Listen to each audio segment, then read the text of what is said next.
Mavis is a diesel engine who works for the quarry company shunting freight cars in their sidings. She has 6 small wheels hidden by side plates just like Toby's. Mavis is young and full of her own ideas. She loves rearranging things too and began putting Toby's cars in different places every day. This made Toby cross. Freight cars, he grumbled, should be where you want them when you want them. Fiddlesticks, said Mavis and flounced away. At last, Toby lost patience. I can't waste time playing hunt the cars with you. Take them yourself. Mavis was pleased. Taking cars made her feel important. At the station, Diesel oiled up to her. Toby's an old fusspot, she complained. Diesel sensed trouble and was delighted. Toby says only steam engines can manage freight cars, continued Mavis. How absurd, squirmed Diesel. Depend upon it, Mavis. Anything steam engines can do, we diesels can do better. Diesel knew nothing about cars, but Mavis didn't realize this. Toby's line crosses the main road behind the station and for a short way follows a farm lane. Frosty weather makes the muddy lane rock hard and very slippery. Toby stops before reaching the lane. His fireman halts the traffic at the crossing, and then he sets off again.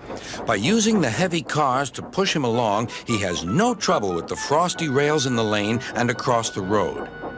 It is the only safe thing to do in this kind of weather. Toby warned Mavis and told her just what to do. I can manage, thank you, she replied. I'm not an old fusspot like you. The freight cars were tired of being pushed around by Mavis. It's slippery, they whispered. Let's push her around instead. On, they yelled. Mavis took no notice. Instead, she brought the cars carefully down the lane and stopped at the level crossing. All traffic halted. One in the headlamp for fusspot Toby, chortled Mavis. But Mavis had stopped in the wrong place. Instead of taking Toby's advice, she had given the cars the chance they wanted. Hold back, they cried. Grrr up, ordered Mavis. The cars just laughed and her wheels spun helplessly. Workmen sanded the rails and tried to dig away the frozen mud, but it was no good. Everyone was impatient. Grrr, wailed Mavis.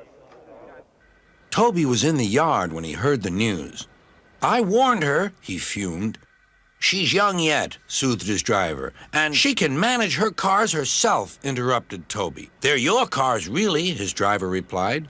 Mavis is supposed to stay at the quarry. If Sir Topham Hatt finds out... Yes, said Toby thoughtfully. He and his driver agreed that it would be best to help Mavis after all. An angry farmer was telling Mavis just what she could do with her train. Having trouble, Mavis? Chortled Toby. I am surprised. Grosh, said Mavis.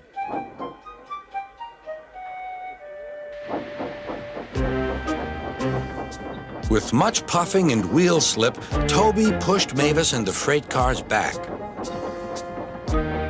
The hard work made his fire burn fiercely, and his firemen spread hot cinders to melt the frozen mud.